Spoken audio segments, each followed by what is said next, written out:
Assalamualaikum warahmatullahi wabarakatuh. Jumpa lagi di channel Global Eksakta, tempat nyaman belajar sains dan matematika.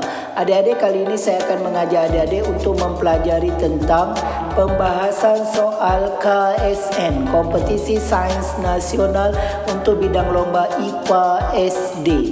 Jangan kemana-mana, tetaplah di video ini sampai habis.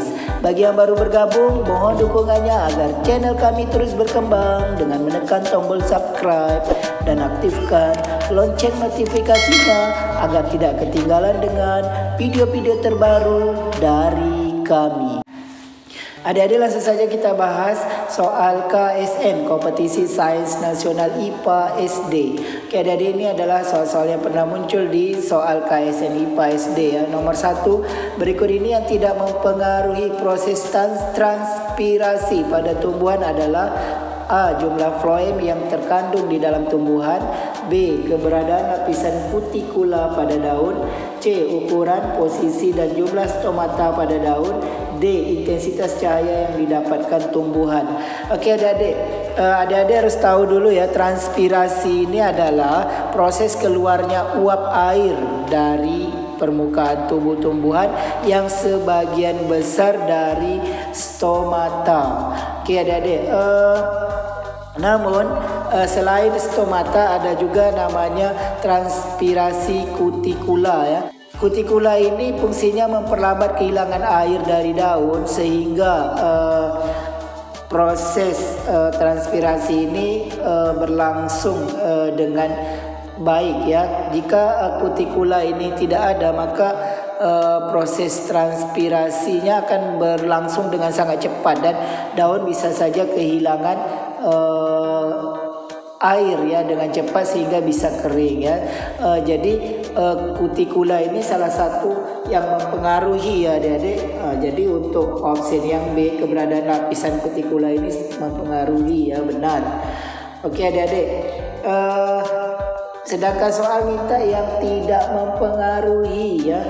Ukuran, posisi dan jumlah stomata pada daun ini sangat mempengaruhi juga adik-adik ya. Karena ukuran daun yang besar maka transpirasinya akan lebih cepat daripada ukuran daun yang kecil ya. Ini mempengaruhi. Intensitas cahaya ini sudah pasti mempengaruhi ya. Makin banyak cahaya maka makin cepat proses transpirasi ini atau proses keluarnya uap air dari tubuh tumbuhan ini, terutama pada daun ya. Oke adik-adik, yang tidak mempengaruhi itu adalah phloem ya. Kita tahu bahwa phloem ini adalah fungsinya mengangkut hasil fotosintesis ke seluruh tubuh. Jadi ini tidak ada kaitan dengan proses transpirasi. Jawabannya A. Oke adik-adik, kita lanjut ke soal yang nomor 2. Apakah peran yang dilakukan oleh vena pulmonalis pada sistem sirkulasi? Oke adik-adik, kita tahu bahwa vena pulmonalis ini fungsinya adalah untuk mengangkut atau membawa darah yang kaya akan oksigen ya, kaya akan oksigen menuju ke jantung dan kemudian nanti akan disebarkan ke seluruh tubuh ya. Oke, jadi ini menuju ke jantung. Jadi vena pulmonalis patokannya menuju ke jantung dan dia darahnya kaya oksigen. Jadi untuk darah yang untuk karbon dioksida berarti kaya oksigen, berarti darahnya miskin karbon dioksida menuju jantung. Jawabannya C.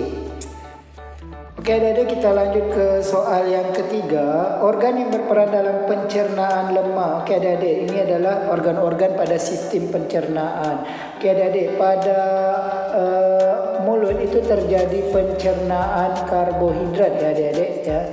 Ini terjadi pencernaan karbohidrat. Sedangkan di esofagus ini tidak terjadi pencernaan ya. Makanan akan lewat melalui esofagus langsung ke lambung ya. Di lambung ini terjadi pencernaan protein. Kemudian sampai ke usus halus ini akan terjadi pencernaan karbohidrat, protein dan lemak ya. Jadi pencernaan lemak terjadi pada usus halus. Jawabannya D. Oke adik-adik, lanjut kita ke soal yang nomor 4. Jaringan ikat yang menjadi pembungkus sendi. Oke adik-adik, kalau tendon ini adalah sekumpulan jaringan ikat ya yang berserat kuat menghubungkan jaringan otot dengan tulang. Ya, jadi tendon itu adalah sekumpulan jaringan ikat yang berserat kuat yang menghubungkan otot dengan tulang. Sedangkan ligamen itu menghubungkan tulang dengan tulang ya. Tulang dengan tulang. Kemudian yang ketiga kartilago, yaitu jaringan tulang rawan ya. Ini adalah tulang rawan. Sedangkan fascia ini hubungan antara otot dengan otot ya. Oke adik-adik, jadi untuk sendi kan kita tahu bahwa hubungan antar tulang ya, jadi jawabannya ligamen B. Oke adik-adik, kita lanjut soal yang kelima. Urutan planet-planet berikut yang merupakan sistem tata surya dengan satelit alami paling banyak hingga paling sedikit ya. Paling banyak hingga paling sedikit. Oke adik-adik, kita tahu bahwa planet Merkurius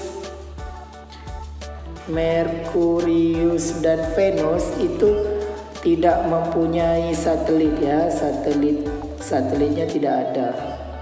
Oke, sedangkan Bumi memiliki satu satelit yaitu bulan ya. Mars mempunyai 2 satelit ya, Phobos dan Deimos ya yang terkenal. Jupiter memiliki 67 satelit alami ya, ini semuanya satelit alami. Untuk Saturnus memiliki 62 satelit, Uranus memiliki 27 satelit, sedangkan Neptunus memiliki 14 satelit. Ini adik-adik harus ingat ya, harus diingat ya.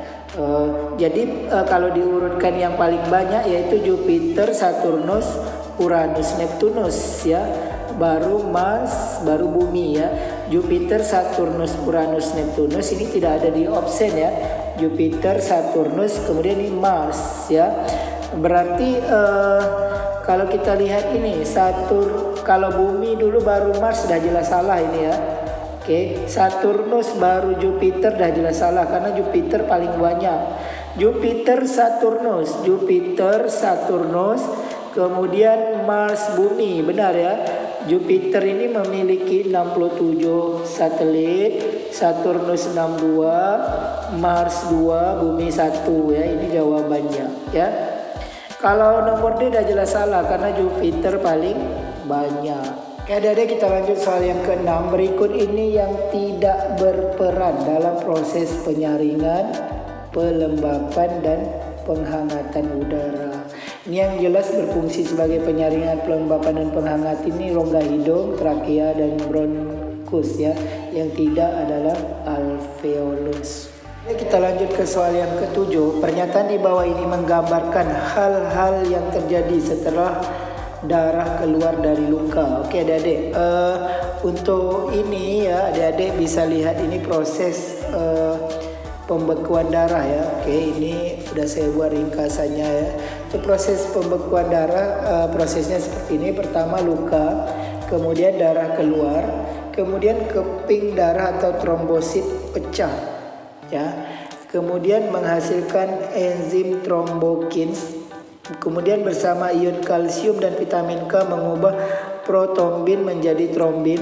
Kemudian memengaruhi fibrinogen membentuk benang-benang fibrin. Kemudian baru membendung darah dan membeku. Oke adik-adik, kita lihat option yang sesuai ya adik-adik.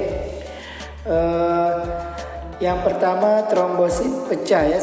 Setelah luka darah keluar kemudian trombosit pecah ya. Ini yang pertama. Oke. Kemudian ya, ini yang terakhir ya, fibrinogen bereaksi membentuk fibrin. Ini yang terakhir, yang keempat. Oke. Kemudian ini trombosit ya, tromboplastin dilepas oleh trombosit ya setelah pecah. Ini yang kedua. Kemudian yang ketiga ini ya, membentuk trombin sebelum trombin dan fibrinogen bereaksi C ya. Jadi jawabannya 4231, jawabannya B. Kita lanjut soal yang ke-8. Pernyataan berikut adalah informasi bagian-bagian penyusun bunga. Yang pertama benang sari, kemudian putik yang kia, R mahkota, S kelopak, D tangkai bunga. Bagian bunga yang dimiliki oleh bunga sempurna. Yang bunga sempurna apabila memiliki putik dan benang sari ya. Oke, jawabannya dah jelas A. Ya, kita lanjut ke soal nomor 9. Berikut contoh hewan yang memiliki jantung dengan 3 ruang. Oke adik-adik, untuk hewan yang memiliki jantung dengan 3 ruang itu adalah hewan amfibi ya, yang hidup di 2 alam, yaitu di darat dan di air. Jawabannya sudah jelas, kata pohon C. Ya adik-adik, kita lanjut ke soal yang ke-10. 3 buah magnet batang disusun seperti gambar ini ya, K, L, M, N, O, P. Kutub L menolak M ya, L menolak M. Kutub N tarik menarik dengan O. O dengan N ini tarik menarik. Jika kutub P adalah selatan, ada dia buat ini selatan ya, S saja ya, selatan. Oke. Maka kutub O adalah utara, karena kutub dari magnet kan utara, selatan ya. O dengan N, O dengan N itu tarik menarik. Oke adik-adik, kalau kutubnya sama, kutub sama akan tolak menolak. Tolak menolak. Kalau kutub berbeda akan tarik menarik. Oke adik-adik, O dengan N ini, N tarik menarik dengan O, berarti dia berbeda karena tarik menarik. Jika O utara maka N selatan, M akan utara, karena kan yang ada di satu magnet batang itu selatan dan utara. M dengan L, kutub L menolak M. Kalau menolak berarti dia sama, M dengan L sama, berarti L juga utara, K-nya selatan. Jadi K, L, M, N, O yaitu selatan utara, utara selatan utara, selatan utara, utara selatan utara. Jawabannya B. Seperti itu adik-adik. Adik-adik, semoga informasi singkat kali ini dapat membantu adik-adik yang lagi persiapan dalam menghadapi KSN, Kompetisi Sains Nasional untuk mata pelajaran IPA SD. Demikian video kita kali ini. Terima kasih atas perhatiannya. Sampai jumpa pada video yang berikutnya. Jangan lupa like, share, dan subscribe channel ini.